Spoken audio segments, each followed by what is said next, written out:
The story of the British Empire is often told with a curious sense of nostalgia in some quarters. It is painted as a tale of adventure, of bringing civilization to supposedly benighted lands. This narrative, however, conveniently forgets the darker truths. It glosses over the violence, the exploitation, and the systematic dismantling of ancient societies. The empire was above all an enterprise of profit and power. It was built on the subjugation of peoples and the plunder of their resources. Its legacy is not one of glory, but one of deep, enduring wounds that continue to shape our world in 2025. We must look this history squarely in the face. The sheer audacity of the British imperial project remains astounding. A small island nation, driven by insatiable ambition, managed to cast its shadow over a quarter of the globe. It ruled over hundreds of millions of people, often with a relatively small number of administrators and soldiers. This was achieved not just through military superiority, but through cunning diplomacy and the exploitation of local divisions. The British were masters of manipulation, turning communities against each other to maintain their own dominance. This strategy of divide and rule left behind fractured societies and simmering resentments that persist even today, generations after the Union Jack was lowered. Consider the hollow claims, even now in the 21st century, from certain politicians like Robert Jenrick in late 2024, suggesting former colonies owe a debt of gratitude for British rule. Such assertions display a breathtaking ignorance of history. They ignore the systematic economic exploitation that enriched Britain while impoverishing its colonies. They disregard the brutal suppression of dissent and the denial of basic human rights. To suggest that colonialism was a benevolent project is not just historical revisionism, it is an insult to the memory of millions who suffered under its yoke.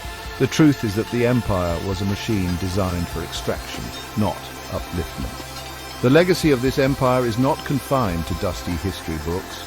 It lives on in the political instability that plagues many former colonies. It is evident in the economic disparities that still favor the global north.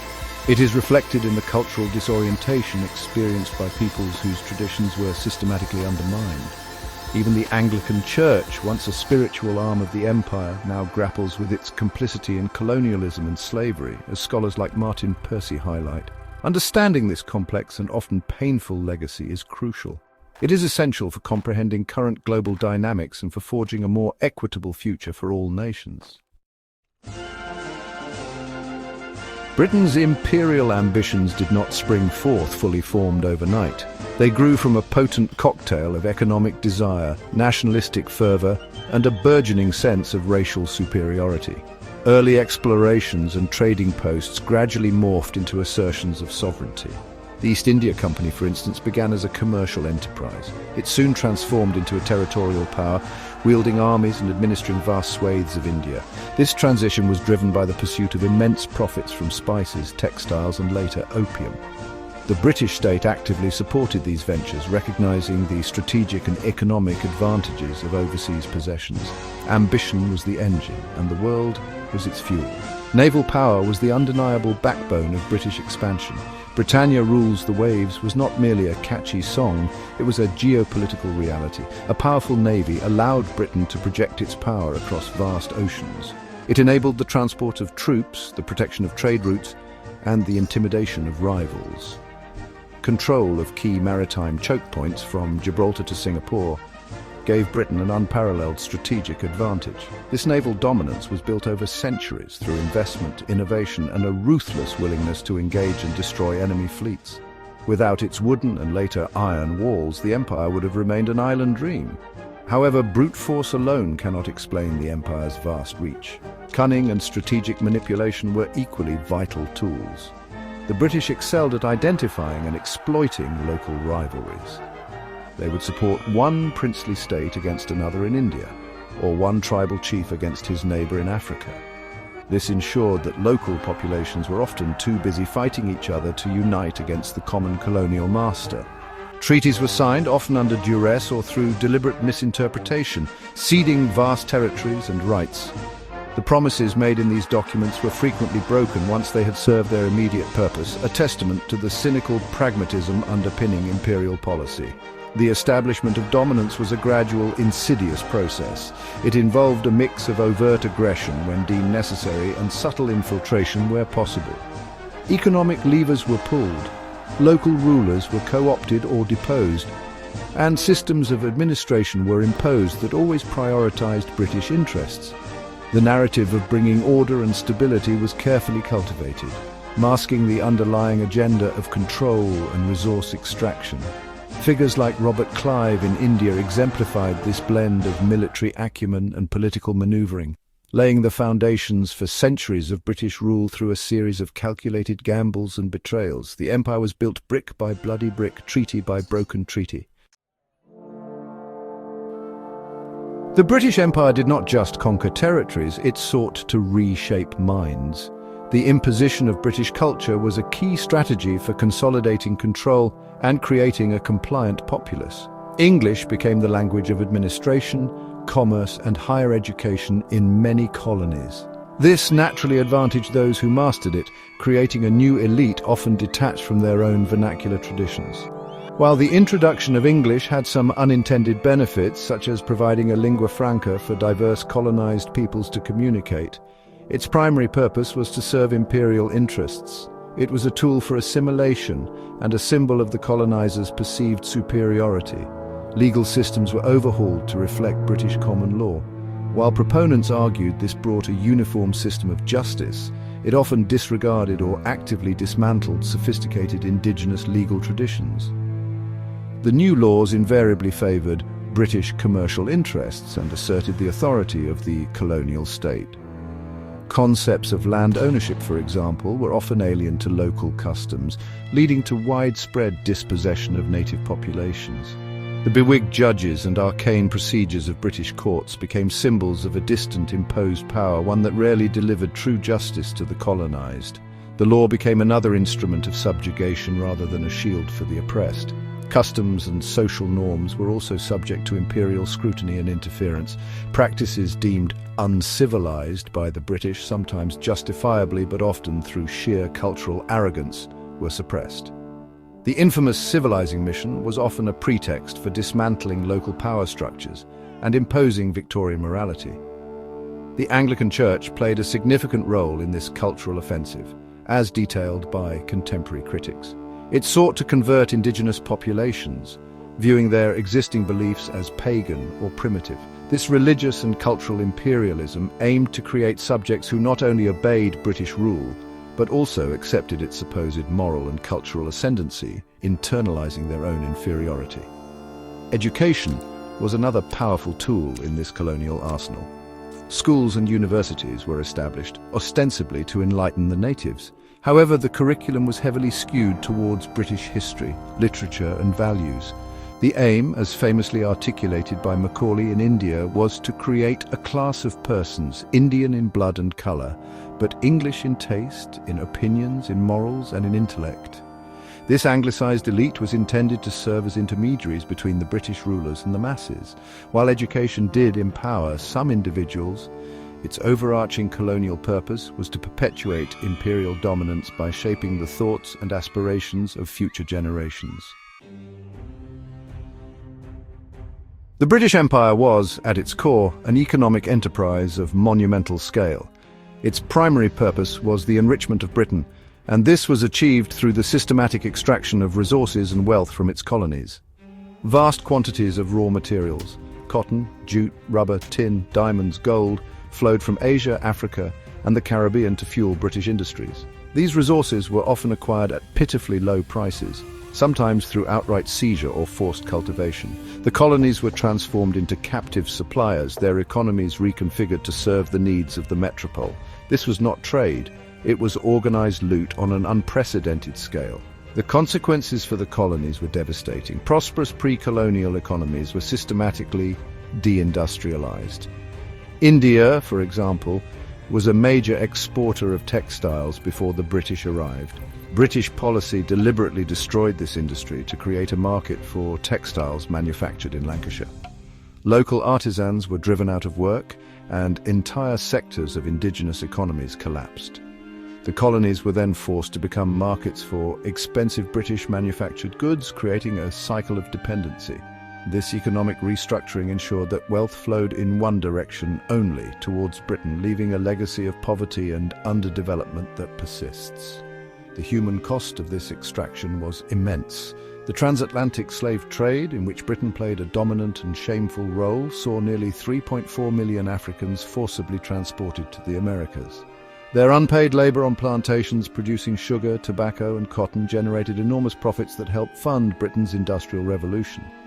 Even after the formal abolition of slavery in 1834, Britain chose to compensate the enslavers for their loss of property, rather than the enslaved individuals who had endured unimaginable suffering.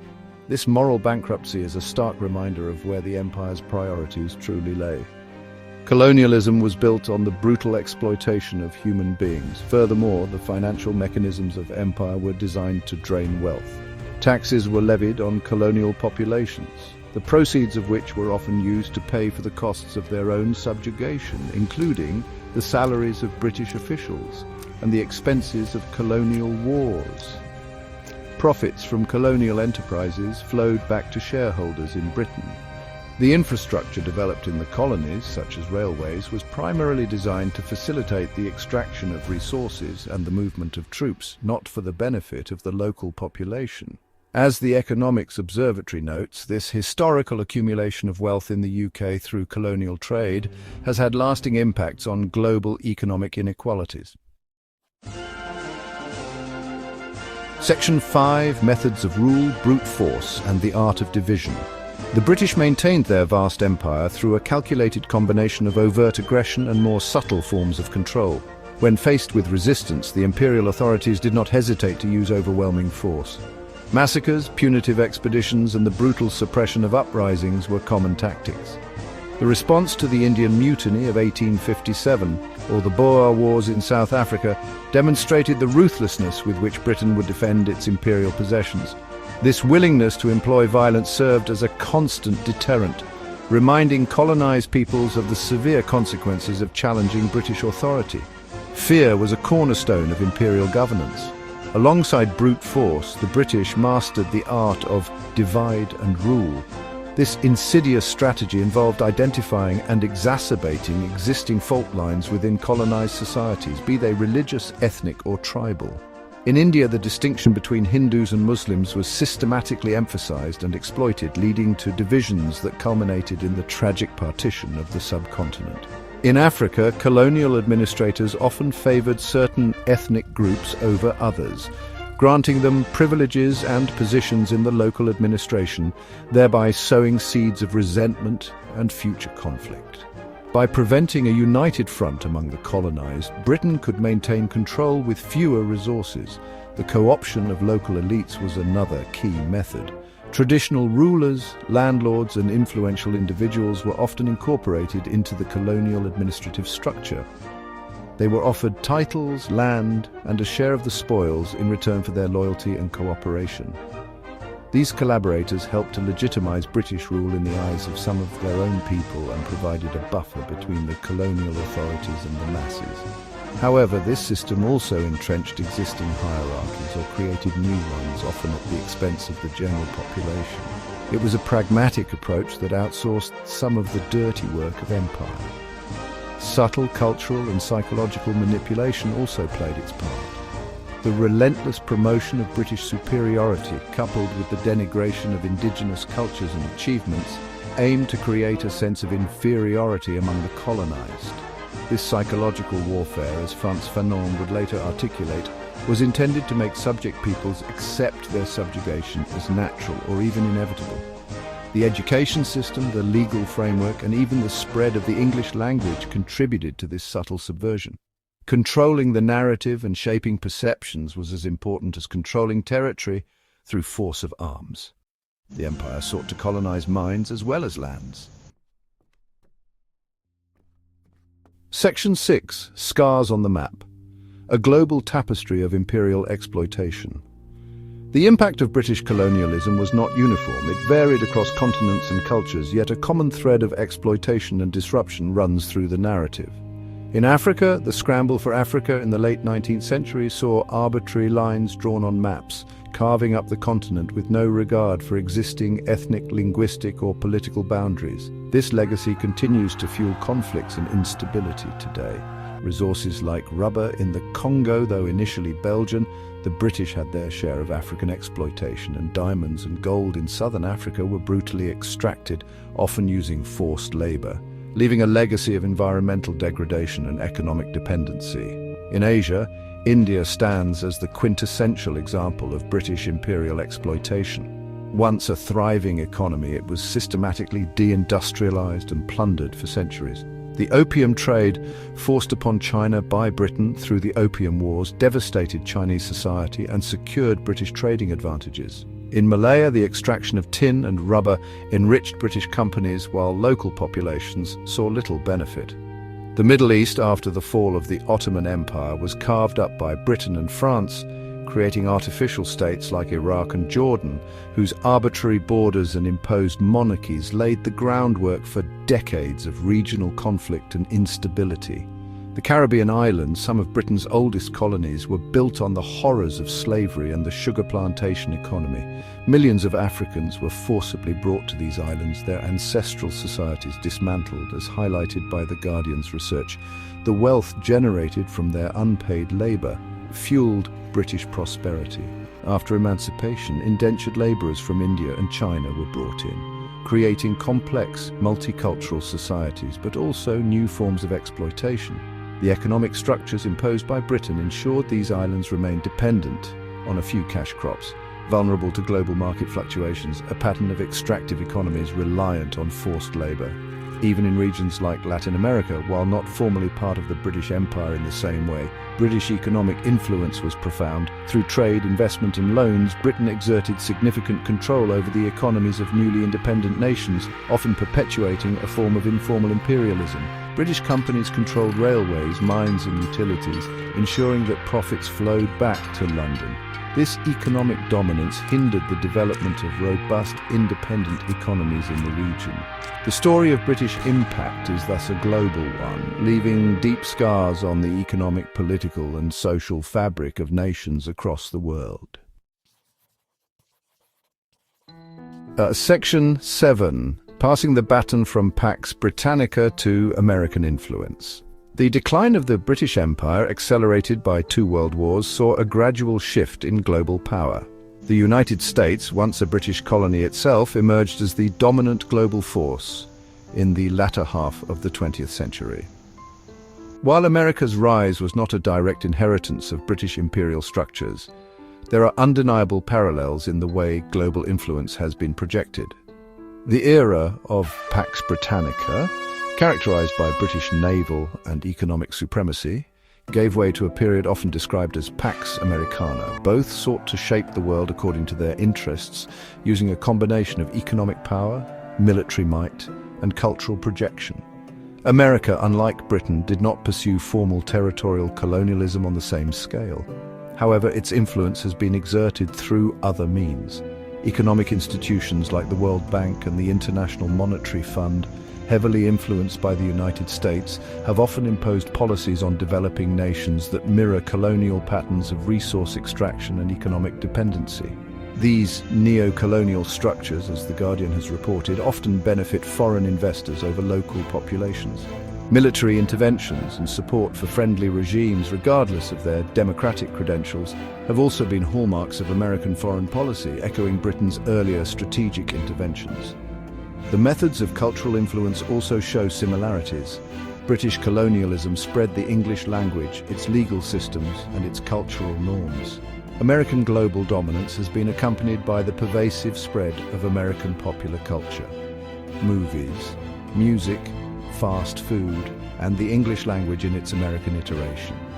This soft power can be a subtle yet potent tool for shaping global tastes and values, sometimes leading to cultural homogenization or resistance. The promotion of democracy and free markets, while often presented as universal ideals, can also serve to align other nations with American economic and geopolitical interests, much like Britain's civilizing mission served its own. However, it is crucial to acknowledge the differences. American influence, while vast, operates in a world of sovereign nation-states, at least nominally. The overt racism and formal structures of colonial administration that defined the British Empire are largely absent, though systemic inequalities persist. Yet the legacy of imperial thinking, the idea that powerful nations have the right or duty to shape the destinies of others, continues to resonate. The transition from British to American dominance represents a change in the wielder of global power. But many of the underlying principles of maintaining influence in a complex world show a troubling continuity with the imperial past. Section 8. The lingering shadow, modern echoes of a colonial past. The formal dismantling of the British Empire did not erase its profound and lasting impact on the world. In 2025, former colonies continue to grapple with the complex legacies of British rule. Political instability is a common feature in many of these nations, often stemming from the arbitrary borders drawn by colonial powers or the divide and rule tactics that pitted communities against each other. The weak institutions and traditions of governance left behind were often ill-equipped to handle the challenges of independence, leading to cycles of conflict, corruption, and authoritarian rule. These are not failures of the colonized, but direct consequences of colonial malfeasance. Economically, many former colonies find themselves trapped in patterns of dependency established during the colonial era. Their economies were structured to serve as suppliers of raw materials and consumers of manufactured goods from the imperial center. This has made it difficult to diversify and develop robust domestic industries. As highlighted in research from the Economics Observatory, historical practices of wealth accumulation for the UK continue to influence current economic disparities. Neo-colonial relationships, often maintained through international financial institutions and trade agreements, perpetuate these inequalities, ensuring that wealth continues to flow from the global south to the north. The cultural and psychological scars of colonialism also run deep. The imposition of foreign languages, religions, and education systems often led to a devaluation of indigenous cultures and identities. Generations grew up internalizing a sense of inferiority, a belief that their own traditions were backward or uncivilized. The struggle to reclaim and revitalize these cultural identities is an ongoing process in many post-colonial societies. This includes reassessing historical narratives, challenging colonial stereotypes, and demanding the return of cultural artifacts looted during the imperial era. The Anglican Church's own slow reckoning with its role in transmitting classism and racism is part of this wider awakening. Calls for accountability and reparation for the injustices of colonialism are growing louder. The immense suffering caused by slavery, exploitation, and violence cannot simply be forgotten. As The Guardian frequently reports, there is an increasing demand for former colonial powers to acknowledge their historical responsibilities and make amends. This includes not only financial reparations but also formal apologies, the rewriting of biased historical accounts, and support for efforts to address the systemic disadvantages faced by former colonies. Confronting this painful past is not about dwelling on grievances, but about achieving justice and building a more equitable global order. Section 9. Confronting history towards truth, education and restitution. The legacy of the British Empire is not a matter for mere academic debate. It is a living history that continues to shape our present and will undoubtedly influence our future. To move forward, we must first confront the uncomfortable truths of this past. This requires a willingness, particularly in Britain, to look beyond the romanticized myths of empire and acknowledge the profound harm it inflicted upon millions. The claims of bringing civilization or democracy often served as a veneer for ruthless exploitation and the denial of self-determination. True reconciliation can only begin with an honest accounting of this complex and often brutal history. Education is paramount in this process. Future generations, both in former colonial powers and in formerly colonized nations, must be taught the full story of imperialism.